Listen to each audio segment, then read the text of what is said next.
Regan Slaymaker for International Boxing News, and I have the pleasure to be joined by the Wolf, Conah Walker. Conor, how are you today, mate? I'm all good, thanks, mate. How about yourself? I'm very well, thank you. I was just saying to you off camera, fresh off a third round stoppage win against Lloyd Germain in Belfast. Back to back career best performances from yourself. How would you look back from Saturday night, mate? You know what? That was all part of the script in my own head again. I said I was going to do it. I done it, and these, like I said before the fight, it's about levels. I've been there, I've done it now, and I've done my apprenticeship. I'm 28. I'm in my prime. This is what I should be doing to level fighters at this level. Do you know what I mean? At the level I think I'm at, I should be getting rid of these kids. And like I said all along, I don't want to badmouth Jermaine Lloyd. He's a good lad, and we've spoke a couple of days after. He's given me a call. We spoke. We met each other after. So I don't want to badmouth him. Like he's a good lad, and I hope he goes on to do what he sets out to do in his career. Sometimes a loss can help you with that, like it did with me. So it could be beneficial to him. But yeah, like I say, I'm just enjoying the ride at the minute, man. It's fun. Definitely, mate. We obviously spoke before, kind of down the matchroom gym, and obviously you were set to still fight Cyrus Patterson at that point. But obviously, with that kind of fault, with that fight falling through as well, obviously Lloyd Germain being a champion as well, it was on 3 weeks' notice. Did that kind of make, and he was undefeated as well? Did that kind of make the win a bit sweeter as well? Yeah, listen, it was just a fight for me. It was a fight. He was keeping me active. It was a good start to the year. There was never no oh, he's undefeated. I haven't had enough time to prepare. It was yes, please, thank the Lord. They've got me a fight. So, and I say it again and again and again. I'll fight anyone. I just love the game, and the matchroom setup. I'm really getting on with all the matchroom guys. The girls that are doing all the bits and bobs behind the scenes. I'm getting on. I'm enjoying my job. It's like like this year. I keep saying it's a year of the wolf, man, and I'm prepared to just keep doing my job, man, and I'm here for it. I'm here for it because this is what I live for. Definitely, mate. Obviously, kind of, you said Year of the Wolf. It's the start that kind of you've wanted. Obviously, I've just seen that Eddie spoke to October Red yesterday. Shout out October Red every single time. But Eddie was kind of saying that you were the one that really impressed on the card on Saturday night, and he doesn't know kind of how far you'll go, but he's excited to see the journey. Also, you're now ranked WBA number 6. I think you're ranked higher than four-weight world champion Adrian Broner as well in the WBA rankings. Whatever is next for yourself, mate, it's exciting times this year in 2024. Yeah, look, my name seems to be out there now. People gonna start taking me serious. I've got the target on my back. People are gonna want my world ranking. But I'm here just for big fights only. That's my motto. So I'm up for any challenge. I'm over the moon with what Eddie said, and like to hear that coming off the biggest promoter in the world. That I'm one of his favorite fighters. It's just humbling, and like since watching that, I haven't I haven't kept the smile off my face. I'm delighted with it. So look, I've just got to keep performing. Like I keep saying, I've just got to keep doing my job. So that's all it is for me. Definitely. Would obviously two other welterweights on the card on Saturday night were Lewis Crocker and Paddy Donovan as well. Obviously, your stable mate Danny Ball for Paddy Donovan. Would fights with either Paddy Donovan and Lewis Crocker interest you?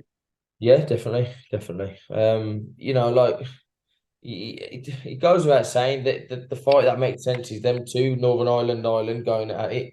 Yeah, like by all means, that's a fight that does make sense. But I'll fight either of them with a drop of a hat, no problem. So like there's there's loads of fights out there for me. I think it's just people are putting their names in the hat because I've fought on the same show. But like there's other avenues. Like I really like to go like get the get a matchroom show down in Wolverhampton at the halls. Like I'd sell the place out, man. Like 100% I would. So like there's things like that. The British title, I think I've just seen like Harry Scarf. I think he's got an IBF eliminator or something. So that brings up the English, like the British and things like that. I've got my world ranking. People who want my world ranking, big names are going to want that sort of ranking. So fire them at me. You know what I mean? Like show me the money. You know what I mean? It's all about the Benjamins, and I'm all for making the Benjamins and Definitely, punching mate. people in the head for it. You can't get much better. You're punching people in the head for it, and you're making early nights work of it, mate. So you're getting more money for less amount of time. It's great. Obviously, you That's it. mentioned there selling out the halls in kind of Wolverhampton. I do want to mention. I was sat next to quite a few of your fans on Saturday night, and they would not stop the whole night. They were so loud. I Yeah. think everyone was surprised that you sold that many tickets. What was it like having kind of? It was almost kind of a home show for yourself in Belfast on Saturday. It must have been a nice feeling. And that was after a week, mate. You know what I mean? Like this is what I'm saying. Like like, and with performances on the back of that, I'm gonna get I'm gonna get it. The people that don't like boxing, I've got so, Wolverhampton, it's like a small place. It's a city, but it's like a small place. I know everyone and everyone knows each other. And, like, I don't know how to say this, like, without sounding like a big-headed twat, but like, Wolverhampton, like, I know pretty much everyone in the bloody city, man. And I think, like I get on with everyone. I'm one of them people that I do get on with everyone. Like I'm not, I haven't got, I don't, I can't think of anyone that I dislike. So like, like you'd get the armchair boxes, you get my mom's friends and my auntie's friends, and like my dad's work colleagues, and like it sells. I'm just a young lad. I'm just a young lad from Wolverhampton who's come from nothing, and I'm trying to make something of myself. Do you know what I mean? Like now these are mad nights that I can actually say, let's do it. I can say that because, like I've grafted my arse off for past 10 years. You know what I mean? And now I'm starting to reap the rewards. So like, I'm loud and proud. I'm gonna shout it from the rooftops, and I'm gonna keep doing it until I secure the life I want for my family, and that's what it's all about for me. That's what it's all about. Definitely, mate, and don't worry, you don't sound big-headed at all. When you're putting out performances like that, like you were on Saturday and previously against Cyrus Pattinson, it's not big-headed at all. One obviously, I mentioned your stable mate Danny Ball there. Obviously, I know he lost to Paddy Donovan previously, but I think his performance against Jamie Robinson before that was one of the best kind of boxing performances I've seen for the English title. It was a great performance. Obviously, you're down there training with RG Boxing as well. When you're all training together in such a winning environment as well, obviously winning titles like yourself and Danny have been. How nice is that to kind of motivate you and pushing you all together? Yeah, listen, our gym's buzzing. We've got it's a little family setup there. There's no egos. We all want the best for each other. Like Danny's performance with Paddy. I just want to touch on this because Danny's performance with Paddy was not Danny's performance due to a lack of skill or ability. It was just down to the weight. He killed himself to make that weight, and he just didn't. He couldn't he couldn't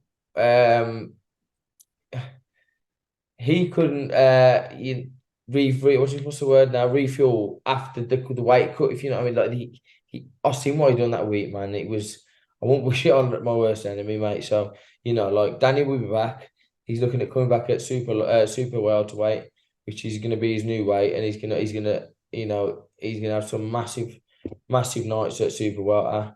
And I think he needed something like that to be able to make his decision moving forward. But yeah, Danny's back in the gym. He's fighting 6th of March. So yeah, but yeah, so it's amazing, Jim. Richie's like the best mate. stroke bloody dad, because like everything he does. Danny's just obviously he's one of my boys. We've got a few of the young guys coming up. We've got Hamza, who's a young amateur, who's like a 7-time national champion. He's got his debut coming up. He's just such a talent. But yeah, like like these now Richie's starting to get the recognition as well, which he deserves because he's such an amazing coach. And this is just a start. It definitely is, and long may it continue as well. And I hope to maybe come up to Wolverhampton one day to your gym and get some interviews Yeah, down there. man. Promote you all up there as well. Kind of my final one, mate. I mean, it's been great talking to you as ever, even when the first time. Actually, no. Before I finish, actually, how were those spars with Conor before they flew out to Vegas? Obviously, I left before the spar had finished. How was those spars with Conor, Benn? Yeah, good spars, man. Like, nothing split us really. He's good, he's sharp, he can punch, he can box, but so can I. So it's there was good spars, and they brought me on, but they would have brought him on as well, because you can't switch off with someone like me. I'm like a little bloody gnat that just keeps coming at you. Do you know what I mean? And you can hit me with a sledgehammer, and I'll keep coming. So I'm an horrible man to be in the ring with, from sparring to fighting. But no, I obviously I appreciated us getting the call to go down there and obviously do a bit of sparring. And obviously, like, we booked up with yourself and the matchroom, like, which was good. So yeah, it's all good work. It definitely was, mate. I was gutted I didn't stay for the rest of that spar. But yeah, Conor, anything you want to end on? Maybe your fans who are anticipating your return. Maybe that final eliminator for the world title with such a high rank. And any final words for your fans who at the end of this interview, mate. I just want to say thanks to everyone who tunes into fights, bloody pays tickets, and all the message and everything that I've got from. I'm still trying to get back to them, day by day. Obviously, along with my lifestyle, it's just I don't get a minute to sit down. So I'd like to say a broad thank you to everyone, and thank you to yourself for getting me on. And yeah, No, hopefully we'll have some news in, I don't know, the next couple of weeks. Um, Obviously Eddie's got plans for me, by the looks of it. So I'm just sat there waiting for my phone to go off. Well, I've just missed a call from my manager, so I can't wait to call him back and see what he's got to say, because it's just a matter of time now before that phone goes and back in camp and back doing what I love. So was he? definitely, mate. Well, I hope I didn't make you miss a too important call from your manager. But no, Conor Walker, thank you for giving me your time today, mate. And yeah, we're looking forward to the next one. Thank you again. That's all.